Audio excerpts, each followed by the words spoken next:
मेरे प्यारे छात्रों, सृजन क्लासेस के इस वीडियो लेक्चर में आप सभी का बहुत बहुत स्वागत है। इस वीडियो लेक्चर में हम लोग जंतुओं में नियंत्रण एवं समन्वय के बारे में पढ़ेंगे।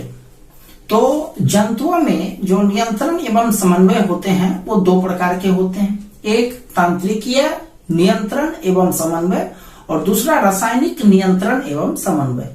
मतलब एक में तंत्रिकीय नियंत्रण एवं समन्वय के लिए हमारे तंत्रिका तंत्र जिम्मेवार होते हैं, यानी तंत्रिका तंत्र हमारे लिए नियंत्रण एवं समन्वय का कार्य करते हैं।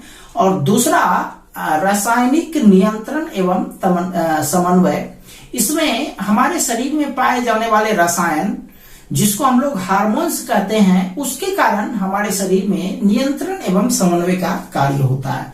तो कुछ जंतु ऐसे भी होते हैं जिसमें नियंत्रण एवं समन्वय के लिए तंत्रिका तंत्र के रूप में मस्तिष्क या फिर मेरुरज्जु इसका अभाव होता है।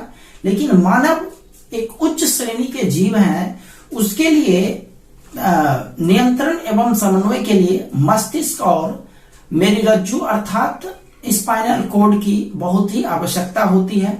तो इन सबों से मिलकर के मनुष्य का तंत्रिकीय नियंत्रण एवं समन्वय तैयार होता है। तो चलते हैं सबसे पहला नंबर तंत्रिकीय नियंत्रण एवं समन्वय पर। तो यह तंत्रिकाओं के द्वारा होता है। उच्च श्रेणी के जंतुओं में ऐसी तंत्रिकाएं मिलकर एक तंत्र का निर्माण करती है जिसे तंत्रिका तंत्र कहते हैं। ये जो तंत्रिका तंत्र होता है यह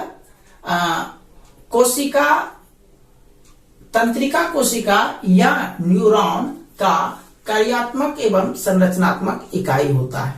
मतलब ये कि तंत्रिका तंत्र जो बना होता है वह तंत्रिका कोशिका से मिलकर बना होता है। तंत्रिका कोशिका को हम लोग न्यूरॉन भी कहते हैं। मतलब बहुत सारे न्यूरॉन मिलकर के तंत्रिका तंत्र का निर्माण करते हैं और तंत्रिका तंत्र हमारे शरीर में नियंत्रण एवं समन्वय का कार्य करते हैं। ठीक है।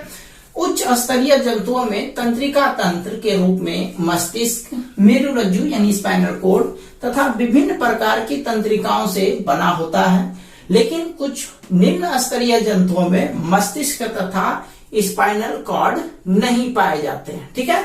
दूसरा है रासायनिक नियंत्रण एवं समन्वय। तो शारीरिक क्रियाओं के नियंत्रण एवं समन्वय में प्रयुक्त होने वाले रसायन को हार्मोन कहा जाता है, जो अंतःस्रावी ग्रंथियों द्वारा स्रावित होते हैं। ये तंत्र अंतःस्रावी ग्रंथि कहलाते हैं। मतलब हमारे शरीर में रासायनिक नियंत्रण और समन्वय का जो कार्य करते हैं जो रसायन, उसको हम लोग हार्मोन कहते हैं। और हार्मोन जो प्रभावित होता है जिस ग्रंथि में बहता है उसको अंतःस्रावी ग्रंथि कहते हैं। ठीक है। चलिए इसका एक स्क्रीनशॉट ले लीजिए। चलिए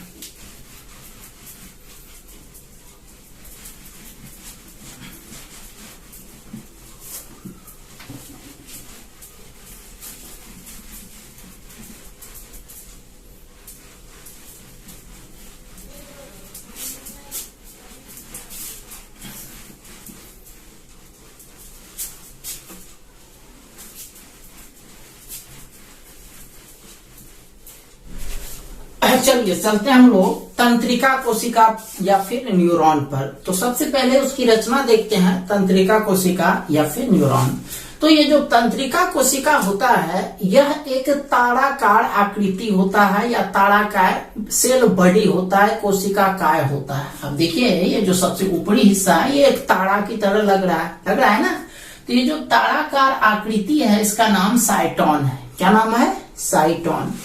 इससे जो है बहुत सारी शाखाएं देखो निकली हुई है, एक इधर एक इधर एक इधर, ये देख रहे हो निकली हुई है, और एक नीचे की तरफ भी निकली हुई है। तो नीचे वाला जो शाखा है वह सबसे लंबा शाखा है। तो इस नीचे वाला शाखा का नाम हो जाता है एक्सॉन। क्या नाम है? एक्सॉन।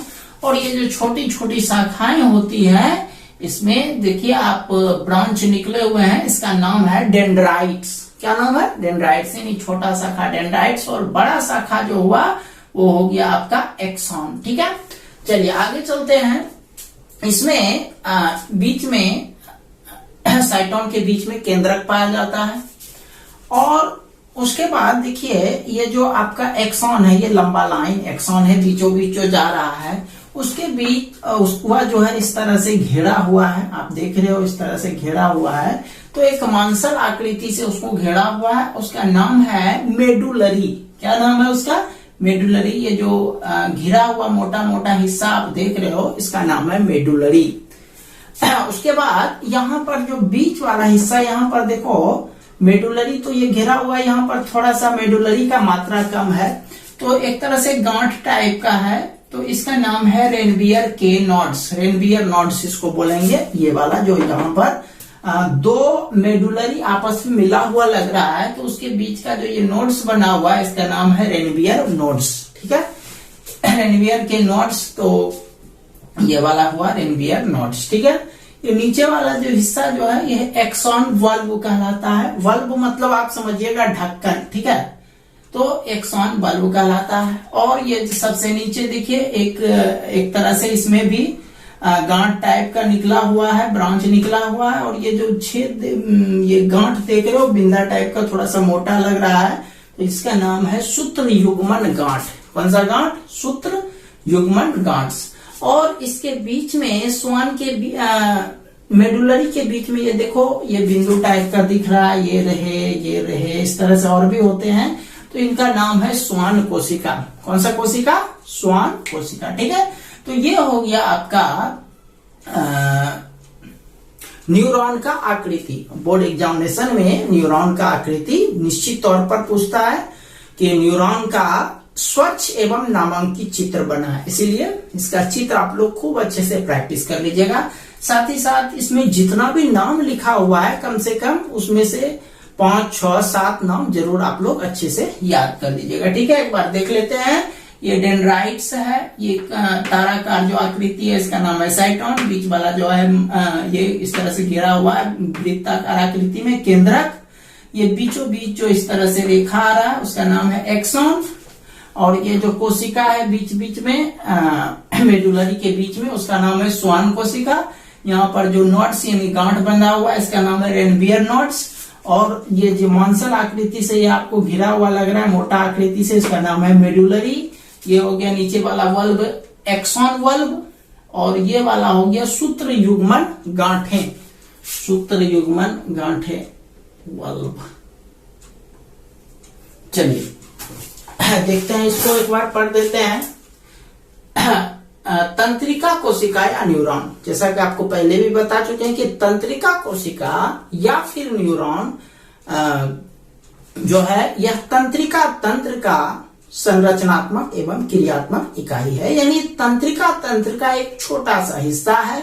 यही सारे न्यूरॉन मिल करके तंत्रिका तंत्र का निर्माण करते हैं।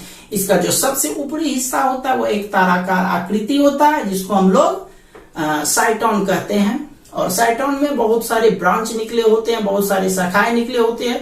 इसमें जो सबसे लंबी शाखा होती है उसको एक्सॉन कहते हैं, और जो छोटी शाखा होती है वो डेंड्राइट्स कहते हैं।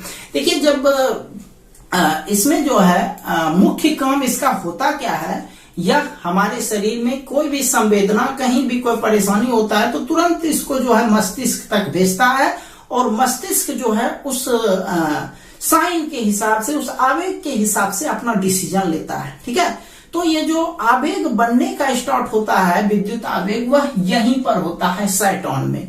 और साइटोन से जैसे ही विद्युत आवेग यहाँ उत्पन्न होता है, मतलब कोई प्रक्रिया होता है, तो तुरंत वहां पर पता चलता है कि उसको तुरंत मस्तिष्क तक पहुंचाना है। तो यहां से मतलब विद्युत आवेग यहाँ पर बनना शुरू होता है साइटोन में, और यह जो है एक्सॉन से होते हुए मस्तिष्क तक पहुंचता है। उसके अलावा फिर से साइटोन में आने का कार्य जो है वह डेंड्राइट्स के द्वारा होता है। डेंड्राइट्स वहां लाता है सूचना को, और यह जो है साइटोन से सूचना यानी विद्युत आवेग की उत्पत्ति होती है, और वह एक्सॉन के रास्ते हुए दूसरे हिस्से में पहुंचता है। ठीक है, चलिए तंत्रिका तंत्र के संरचनात्मक एवं कार्यात्मक इकाई को न्यूरॉन करते हैं।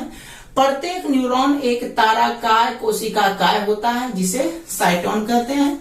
साइटोन में कोशिका द्रव्य तथा केंद्रक होता है। ये जो आप देख रहे हैं इस तरह से कलर किया हुआ, ये कोशिका द्रव्य है। यदि ये पूछा जाए कि साइटोन में क्या क्या पाया जाता है, तो कोशिका द्रव्य पाया जाता है और केंद्रक पाया जाता है। आगे चलते हैं।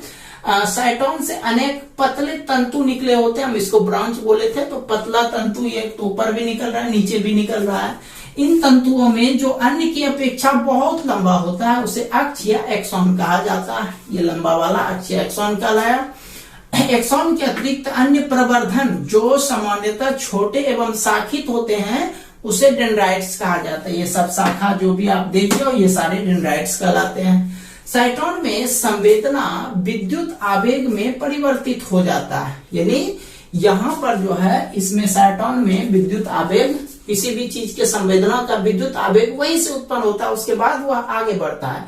फिर एक्सॉन आवेग का चालन साइटोन से दूर होता है, यानी एक्सॉन से होते हुए जो आवेग यहाँ उत्पन्न हुआ वह साइटोन से शरीर के जहां पर जरूरत पड़ता है वहां पहुंचाता है, जबकि डेंड्राइट्स संवेदना को साइटोन की ओर ले जाते हैं। डेंड्राइट्स साइटोन में लाते हैं संवेदना को और यहाँ विद्युत आवेग, संवेदना का विद्युत आवेग उत्पन्न होता है और यह एक्सॉन के रास्ते अन्य हिस्से में जाते हैं।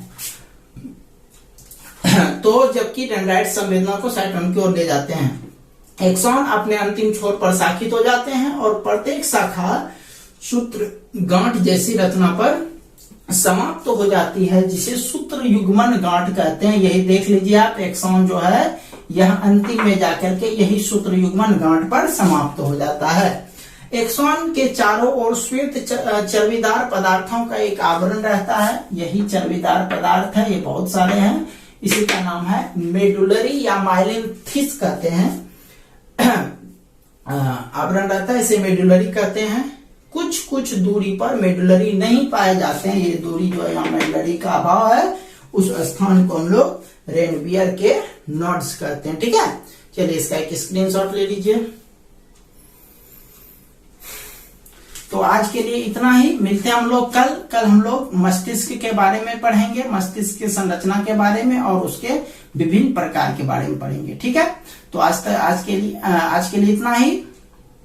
कल एक नए वीडियो लेक्चर के साथ मिलते हैं, तब तक के लिए आप सभी का बहुत बहुत धन्यवाद।